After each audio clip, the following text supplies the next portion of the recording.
to go? I am. So we're calling this Diesel Talk? Sure. Like coffee talk? Talk.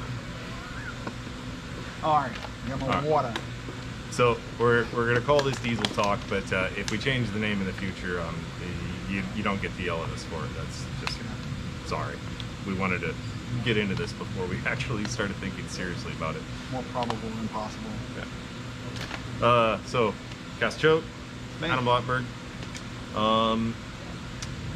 Caskets, we all get random questions all the time. Related to diesel performance, related to engines, related to all sorts of other things that are just don't make any sense. So we figured Marriage advice. Right? How to grow more hair. What are you saying? I had nothing. I mean, I was just, just thinking out loud. Yeah. Actually, I was looking at the camera and going, "Hey, he's hitting my bald spot here." So. Well, there's no reflection. Yeah, no, we're good. All right, that's enough making fun of myself for now. Let's just go into it. All right. First question, and if you guys have any questions, please drop in the comments, send us a direct message, however you want to do it. Just keep it PC. Yeah. Okay, so first question comes from Weston off of Facebook. Weston wants to know, why are rod failures so common with all three brands nowadays? Mainly he wants to know if he is safe with the tune. Okay. Well, I mean, there's a couple things that come to mind with that. And without really trying to be... well, okay. So the reason why rod failures, I think, are more common today than what they were back maybe in the days of the 12 valve and the old 94.5, 97 old OBS stuff like that. 7.3. Yeah, it's probably because, honestly, it's so easy. There's so many people out there that are tuning trucks.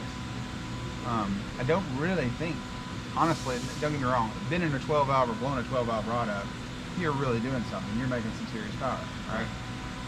Blowing a 7.3 rod up, not so hard. Unless it's an early PMR. Right, yeah, like a Ford rod or something like that, yeah. But even then, that still takes a little bit, especially back then, it took a little bit more. Well, yeah, in terms of, too, how much work did you really have to do to make extra horsepower with your 12 valve? I know the guy's out there with a torque plate, and he's tuning his P7100 pump. It was a lot more involved than to hook a laptop up to it and change a few tables and then send it. So something you've said to me recently, so think about what I'm saying here. Performance nowadays is much higher than it was back in the day. It's a lot easier to go online and get more performance parts that actually make a difference nowadays. Oh yeah. But also you were talking the other day about how engines are getting lighter.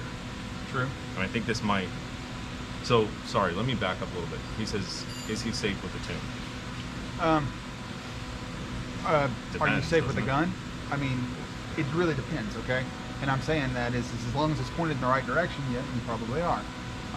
But it's kind of an open-ended, a tune is like an ambiguous term.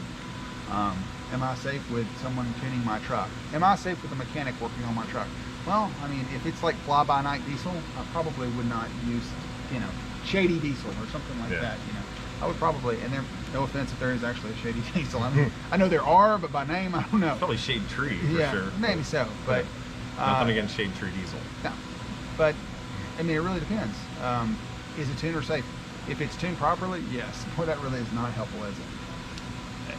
It's not, but that's what's tough is, and we see people asking, like, why don't we put max horsepower limits on our engines, on the daily driver, the workhorse, whatever. Why don't we put max horsepower? Because it really comes down to the tuner. Yeah. And it's more than even just the tuner. It's your right foot. That's right. That's very true. But yeah, it is. Everything is designed to live within a certain limitation of parameters and duration. There's such thing as what's called duty cycle, and that's anytime you buy an electrical device, like a welder or something like that, right? They'll tell you you can run this amperage for this long, and it's no different when you're pulling up a hill and you go, EGTs are just a number, right? Everybody always says that. Well, there's two parts to that equation: how hot something gets, and how long does it get hot, right? So heat soak. We see valve seat failures on certain engines that are more prone to it than other engines. Valve failures on some engines that are more prone to it than others. But a lot of times guys will go, well, man, I was on a 5% grade and I'm going up, Pikes Peak or whatever, And it's a long climb that you have for a long time that is heat soaking everything. And then, you have valve seat failure there and things like that. Now, the guy was on flat and level ground and he was doing something like that. He saw the AGTs go up and then come right back down. No big deal. Because you haven't soaked. The piston hasn't taken that heat all the way through it. The piston, the heads, the valves, everything. Yeah. Well, there's also, so piston comes up, was it dwell? Mm-hmm. Dwell and timing. Piston comes up and generally you inject before it's at top dead center. But if you inject too far before top dead center, you can actually push that piston back the other direction instead of letting it get through its stroke and come back down. Yeah. Another thing that bends rods. Yeah. So high injection. So again, that kind of goes back to like what we're talking about. Okay, for your old 12 valve, if you were to try to change timing on the 12 valve, what are you going to do? You're going to pull the gear off, right? You're going to advance the motor, put the gear back on. And somebody's got a dial indicator out there, and most guys aren't, nowadays, it took some specialty tools to make that happen. Right. Well, I can do that right now with a laptop, plug in the OBD2 port, punch in a couple of numbers on the and then completely change the timing on the thing. So long story short, just do your homework on tuners. So here's, you can't ever really tell. You really can't. People are going to recommend what people recommend, and the truth of the matter is, here's my one big beef, and you've heard me go on about this, but my one big rant, if I've got about tuners, is that there has to be a way to qualify whatever you do. You can't make one change, and I was giving you this example the other day about a buddy of mine that put a bumper on his, it was a 4th gen Cummins, and he puts this bumper, I'm not going to mention the name brand or whatever, but anyways, he puts it on, and the next thing he knows is when he goes over to East Tennessee and he's pulling a trailer, first time he's ever had this problem, he's all of a sudden getting intake air temperature fault codes for it. And the reason why is because that bumper was blocking the air, the intake cooler, right? So I say all that to say this: you cannot change anything about an engine without it directly relating to something else because it is a system. So the problem that I have with tuners is that if you do something in the way of fuel duration or fuel injection timing or fuel pressure or any of the above, then you are altering the course of what is actually the environment that the piston and the internal components are living in. And if you cannot quantify or qualify the changes that you're doing as far as the relationship they have to the other components, such as pressure transducers in the cylinder, such as anything that has to do with harmonics or anything like that can be induced, then you really have no business changing. You really don't know at that point. You are practicing tuning is what you're doing. So if you don't have and how I said this to the other day, if you don't have an engine with 100 different sensors on it, running on a dyno and testing it that way, like there's two ways tunes are built. Mm-hmm. The butt dyno, and that's probably how a lot of them are done, and a lot are done, with emissions in mind nowadays too, and so they're still put on a dyno. But butt dyno is a big thing, because that's what makes people happy. Butt dyno can break rods. Yep. In the early days, the tunes actually, this is not going to be exclusive to every single one of them, but I know that in the early days, the tunes were really just bringing the power down into the lower RPMs, so that you felt like you had more power. Yeah, they would crank up the rail pressure so that you was more crisp. It's like touchy throttle, remember? Yeah. And you would hear you start to hear the injectors rattle. Yep. Because of the rail pressure being, through the roof on that, and everybody goes, "Ooh, man, this is a hot tune." Right. So I guess what I'm trying to sum up what part of what I see as my duty here is to take the amazing brain of gases, the engineer speak. Yeah, and simple. Make it dumb it down a little bit. Oh. And you're gonna fight me on it because I might dumb it down too much. I understand this. Being able to translate, it really doesn't matter if you can't convey it, and to the point where people understand it. It's almost like tinkling brass, and kind of like the scripture says, you can speak in tongues, but if nobody understands, it doesn't really matter, right? So yeah. So if, how do I say this again? If the right way to build a tune would be sensors on every single engine, watching pressures, watching reverberation.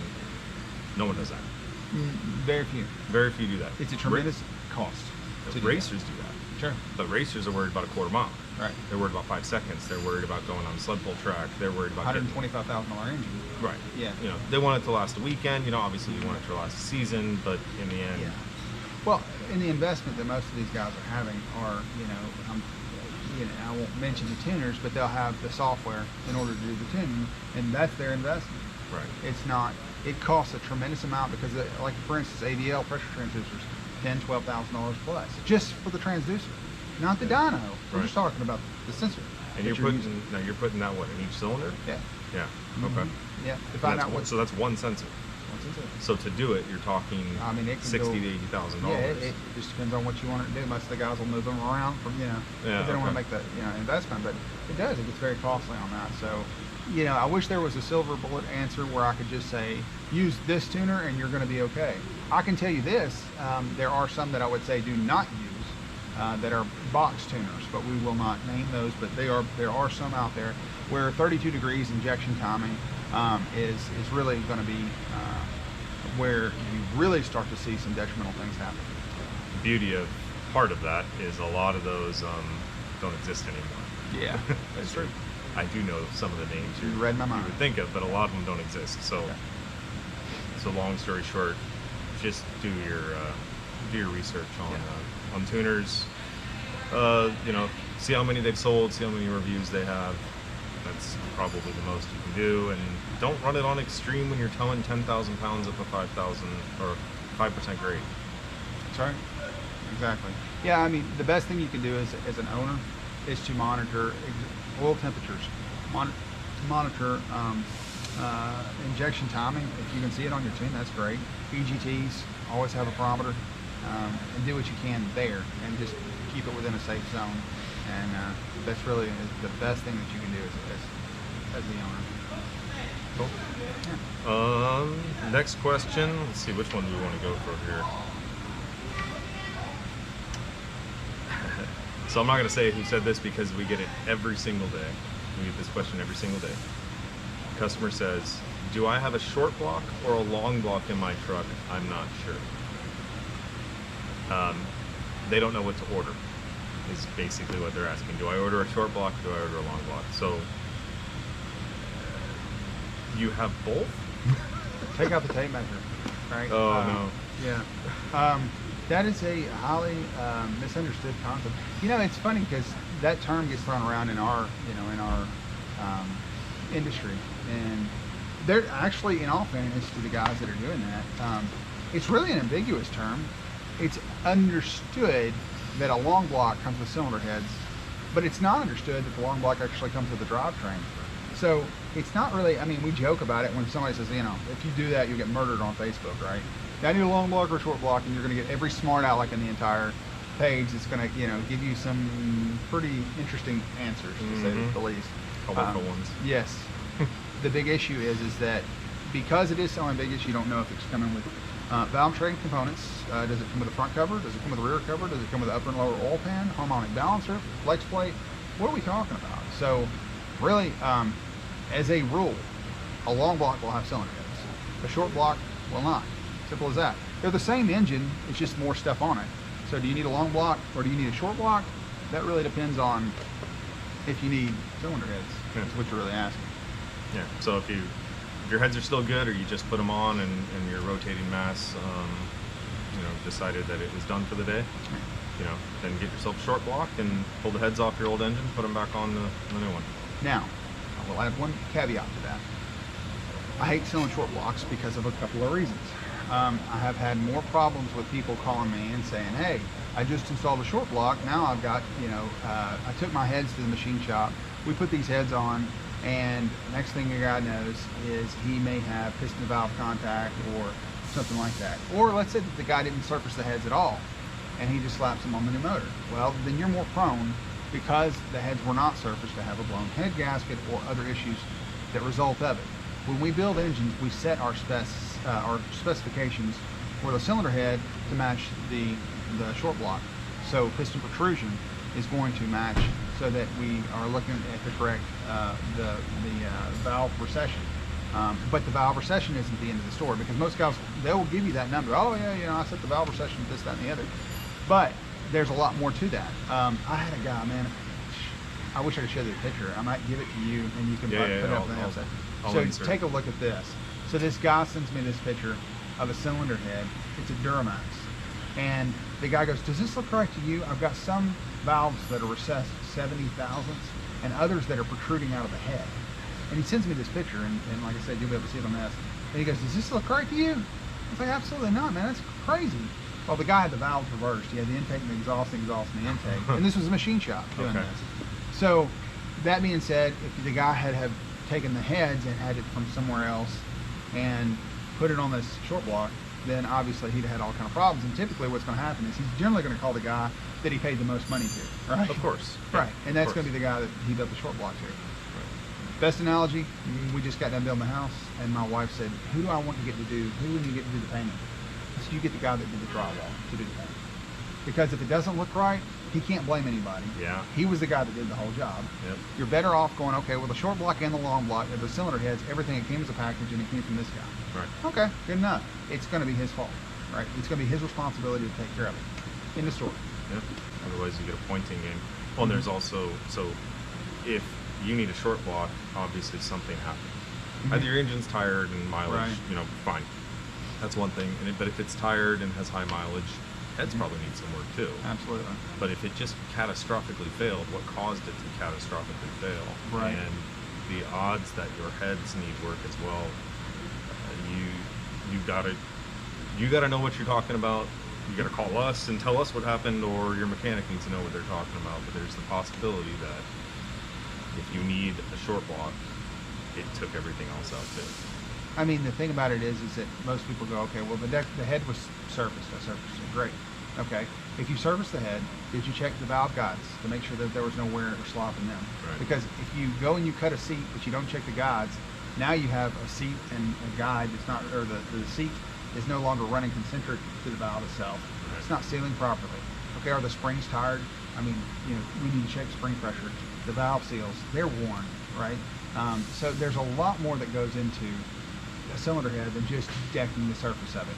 A whole lot more than what's generally talked about. So yeah, if you can swing it, you're intending on keeping the vehicle, honestly, a long block is 100% a better option every time.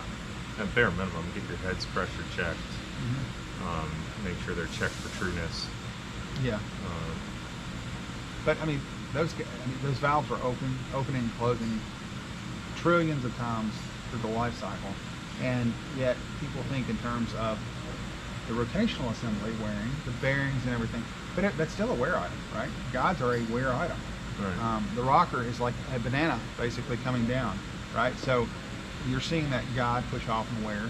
You're seeing that seat come and close and contact every single time, and so the geometry is going to change as things wear. So this might be a stupid question, but I've always thought of heads wearing out before automatic.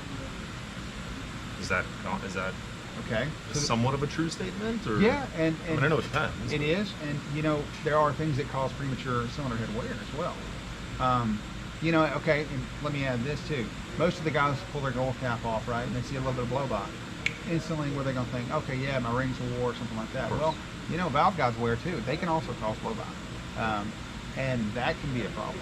But people don't ever think in terms of that. Cylinder heads wearing out, there are things that are going to absolutely cause a head to wear faster today than it did in days gone by. So EGR systems now that are putting soot back in. So it's going to exactly. It's going to get on the back side of the valve stem, and it becomes sandpaper as the opening and closing of the valve occurs. So what's going to happen? So the guy's going to go, okay, well, that's not a problem. I'm going to do let's say he alters the system, right? Okay, and then the next thing the guys do, which is, then we should do an entire episode on that. Well, I know where you're going. CCV delete. Okay, that is the number one thing I hear. Should I do a CCV, crankcase ventilation delete? The thing that people do not realize about that is that CCVs are actually, believe it or not, they're actually good. Yeah. And the reason why they're actually good is because the intake is actually putting oil on the backside of the valve stem. It gets on the seat and it creates a tribofilm on the backside between the seat and the valve. What did you call it? It's called it's a tribofilm, right? So if you look at, I've read studies on when Eaton there's a guy, Chuck Lynch, a buddy of mine, sent me some articles. It's sealing though. It's sealing, and it actually reduced the wear by something like 58%. So instead of the valve smashing Yep. into the head, it's smashing cushioning. into a fluid. Right, it's like a damper. Yeah, okay. And they were showing the tremendous amount of difference in wear just from that. Right. And it's incredible. So, random tidbit. Go grab your turbo when you get home. Grab the compressor wheel and it'll move. Yeah. If you grab that thing when it's got oil in it, it's Mhm. probably not going to, now granted this thing's going to be spinning. That's right. And it could be spinning, Right. but it's not going to move. That hydrodynamic wedge, right, Yeah, is what keeps that, it skates. same idea. Same I mean, idea. That's just what oil's for. That's But- right. Yeah. Oil is twofold. Well, more than that, but as far as that goes, you definitely have the wedge that occurs, and it's a gasket. It's a sealant. It's funny how it works. It's really pretty fascinating. Yeah. Okay. Next question.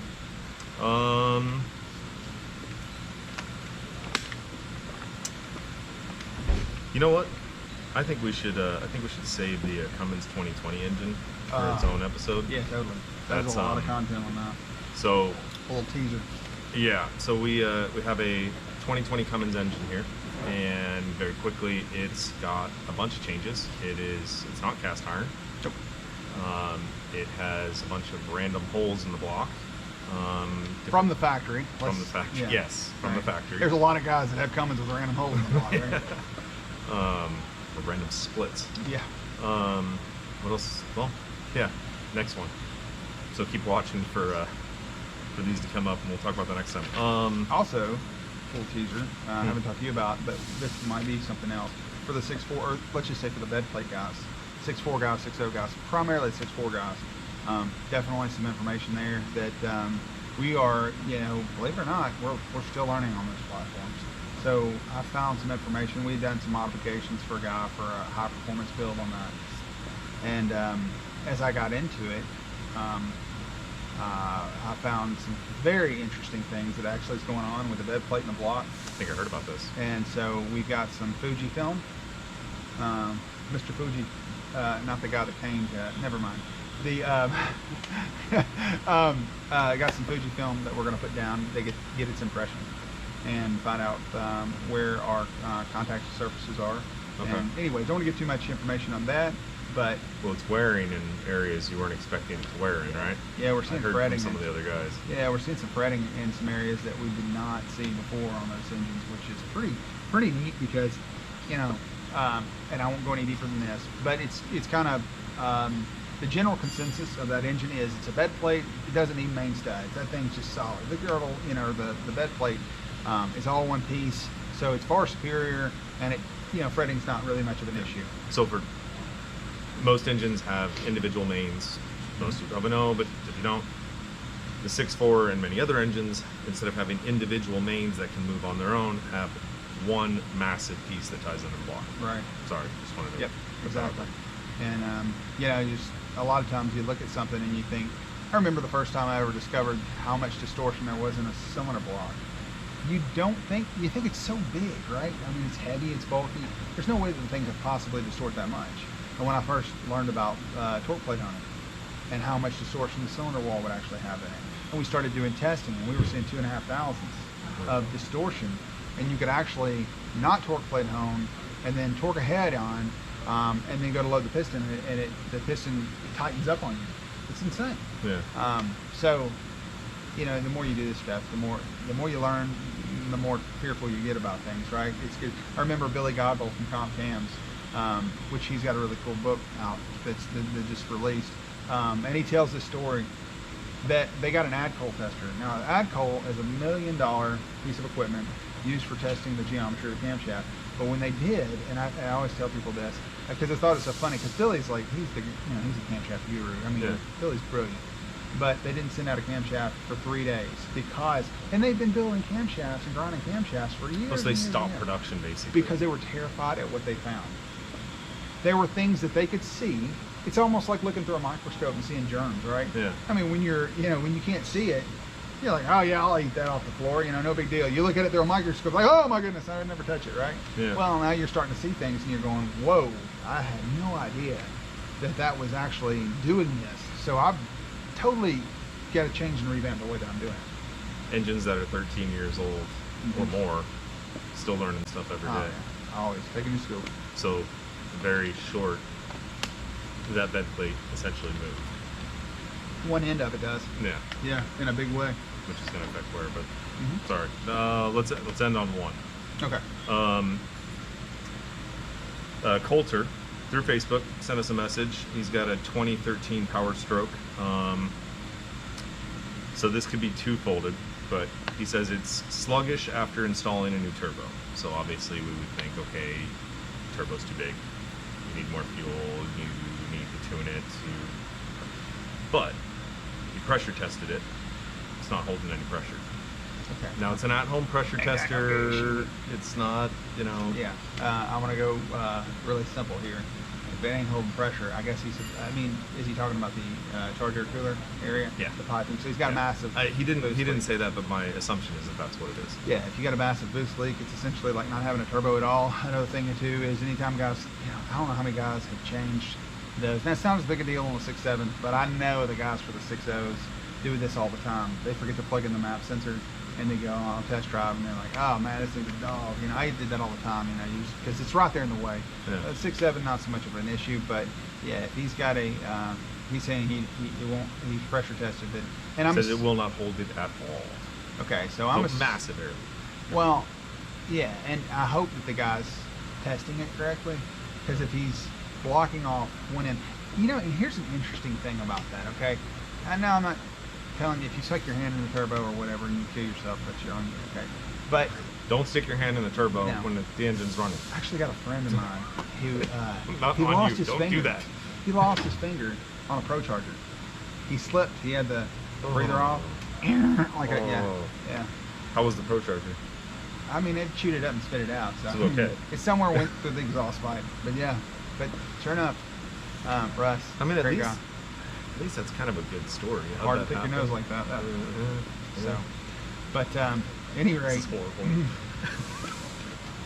but anyway, so one thing you can do, a poor man's way of checking, is grab the inlet side of the turbo. So basically, your turbo's piped. It goes to the intake or the air filter, right, and then it goes into the intake of the turbocharger. It's compressed, goes out, goes to the charge air cooler, and then from there it goes back into the intake. So a lot of times what I would do, just to be really quick in the way that I would check it, is I would actually take and remove one side of the charge air cooler pipe, right, where it was going, put my hand over it, and suck a vacuum in it. Okay. I mean, don't get me wrong, it'll suck your hand in, but I mean, it wasn't that big a deal. Yeah, don't do it for very long, basically. Right. Yeah. And you can hear it pretty quick. But if this guy's bought like a PVC kit and he's checking it, just make sure that it's not, if he's blowing it through the engine and the valve's open, well, obviously it's not going to hold. But if you've tested it right and it's not holding, well, then obviously your issue is that you've got a boost leak, massive boost leak, and you need to fix that. What we used to do when I was a technician is we would have someone, now this is, I don't know if I want to say this or not, because it is a little dangerous.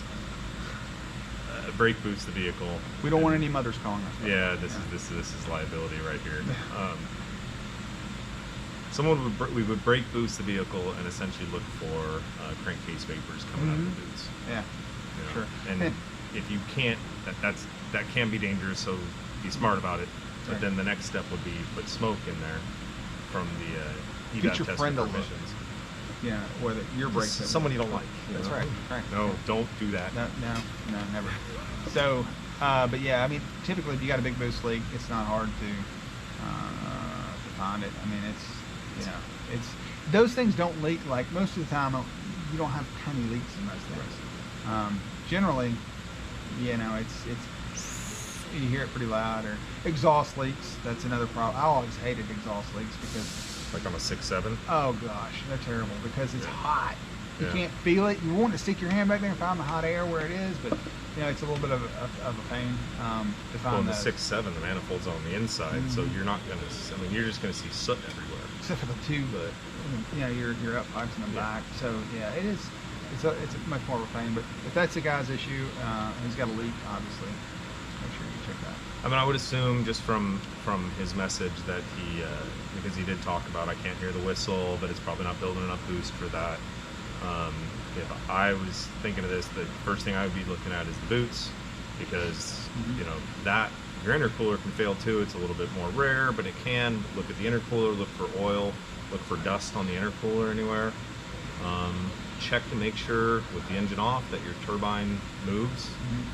If you could keep from it sucking into the air filter, I'm not recommending doing this, but just thinking about it, it would work. I mean, so when your truck's idling, it's in a vacuum, right? You're not building any boost pressure at idle. You could take starting fluid, but now you could also, you know, shoot your alternator and cause some problems with some fire. But as long as you didn't do that and you made sure it was away from your air filter, Yeah. yeah, I mean, you could do that. Listen for the RPMs to change just a little bit. Oh yeah. Definitely Kind of like a gas burner, you know, guys do it all the time with vacuum leaks. Yeah. You can do the same thing. I'm gonna say so that the lawyers don't mention this video later on down the road from a truck fire. That's probably not. We also sell engines, by the way. If yours catches on fire, we'll put the number down below. Well, yeah, and maybe that's just from growing up with a personal injury lawsuit. Gaddy Kelly, man, family background. Yeah, maybe don't try that one. Morgan. Or find another YouTube channel that told you to do that one. And things like right. that. But Didn't get that from us. no. No, we would never say that. Check your boots. Yep. Most common place for it to do it. Make sure your turbo is actually moving with the engine off. Get in there and spin it. You know, that's Pressure testers. what's the guy from Toy Story? There's a snake in my boot. There's a hole in his boot. What's the guy's name? He's the cowboy. I don't know what it is, but I want to see. I I've want to got see your kids. mind work through I should this. know this. It's Andy. Andy's the guy that has the toy, right? Oh, it is. Yeah, because it's written on the See? boot. Act like you know. What's the guy's name? Tom Hanks. But who did he play? I know. He played with Epstein. Never mind. I didn't say that. Never mind. All right. Well, hey, on that note, tell us the guy's name. Tell us the toy's name. We good? Yeah, we're good. We're good. All right, guys. Drop your questions in the comments. Yeah, we're gonna try and do one of these. I think probably every week. Yeah. So Keep the cards and letters coming. yeah. See you guys soon. All right.